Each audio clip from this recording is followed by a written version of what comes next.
नमस्कार दोस्तों, आईएएस पर आप सभी का तहे दिल से स्वागत करता हूं। तो 2020 के जीएस 1 पेपर हम डिस्कस कर रहे थे। इससे पहले आर्ट एंड कल्चर से रिलेटेड 4 क्वेश्चन और सोसाइटी से रिलेटेड 2 क्वेश्चन हम डिस्कस कर चुके हैं।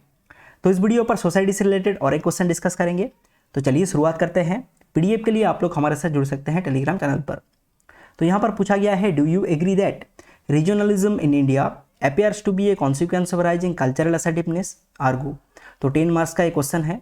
सिमिलर टाइप क्वेश्चन पूछा गया था 2016 में और 2018 में। What is the basis of regionalism? तो क्षेत्रवाद के पीछे कारण क्या है? Is it that unequal distribution of benefits of development on regional basis eventually promote regionalism? Substantiate your answer. फिर 2018 में पूछा गया था, discuss whether formation of new state in recent times is beneficial or not for the economy of India.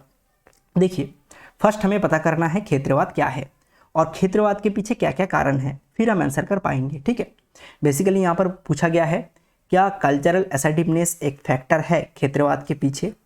तो first देखते हैं क्षेत्रवाद क्या है।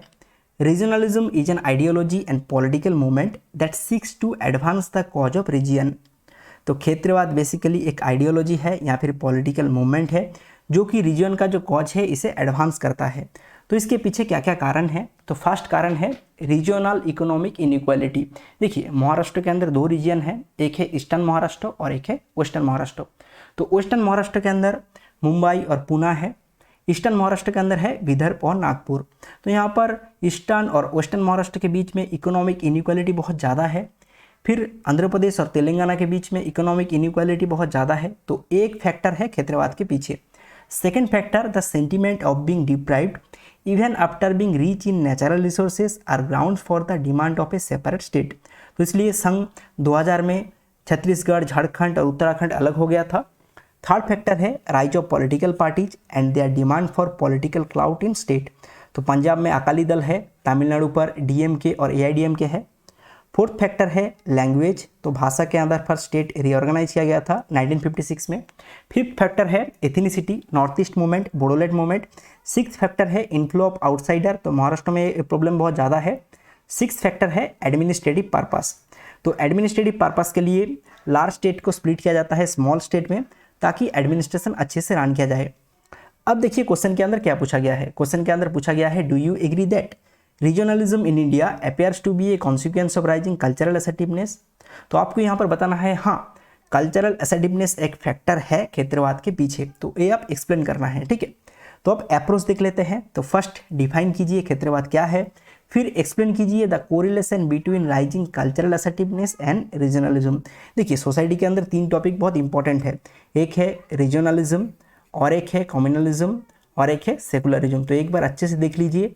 तो इन 3 टॉपिक के अंदर एक ना एक क्वेश्चन हर एक साल पूछा जाता है। जैसे आप देख रहे हैं, रीजनलिज्म से 2016 में एक क्वेश्चन पूछा गया था, फिर 2018 में पूछा गया है, फिर 2020 में पूछा गया है। ठीक है, सिर्फ डायमेंशन अलग है। तो यहाँ पर डायमेंशन है कल्चरल असर्टिवनेस और यहाँ पर डायमेंशन है अनइक्वल डिस्ट्रीब्यूशन ऑफ बेनिफिट। और 2018 में जो क्वेश्चन पूछा गया था इसमें डायमेंशन है इकोनॉमी ऑफ इंडिया।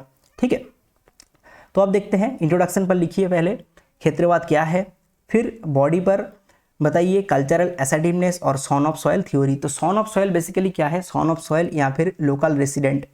तो एक आसान सा एग्जांपल की सहायता से बताते हैं। देखिए, महाराष्ट्र में कुछ दिन पहले एक प्रॉब्लम हुआ था। तो महाराष्ट्र नवनिर्माण सेना के द्वारा कहा गया था, एमएनएस महाराष्ट्र नवनिर्माण सेना के द्वारा कहा गया था, बिहार या फिर यूपी से जो माइग्रेंट लोग आते हैं उन्हें अलाउ नहीं किया जाएगा महाराष्ट्र पर। तो इसे ही कहा जाता है सॉन ऑफ सॉइल थ्योरी, मतलब ये हमारा स्टेट है, यहाँ पर सिर्फ हम रहेंगे। ठीक है, तो example, demand for Dravida Nadu, Telangana movement, Bodoland demand within Assam etcetera. तो अब एक्सप्लेन कीजिए, the cultural assertiveness has become dominant factor for regionalism. तो कैसे क्षेत्रवाद के पीछे कल्चरल असर्टिवनेस एक डोमिनेंट फैक्टर है? तो फर्स्ट कॉज है, there remains a competition for job between migrant and local educated middle class youth.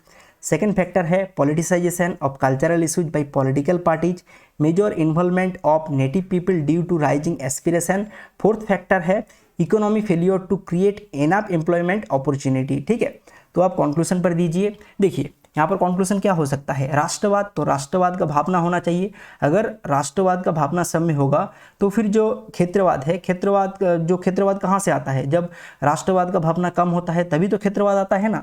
तो in order to tackle regionalism in long term manner the problem needs to be taken in comprehensive manner, implement policies which address regional aspiration and forge a common feeling of nationalism across the country. तो आशा करता हूँ आप लोगों को समझ में आया होगा। तो यह एंड ऑफ दिस वीडियो, मिलते हैं नेक्स्ट वीडियो पर। Thank you.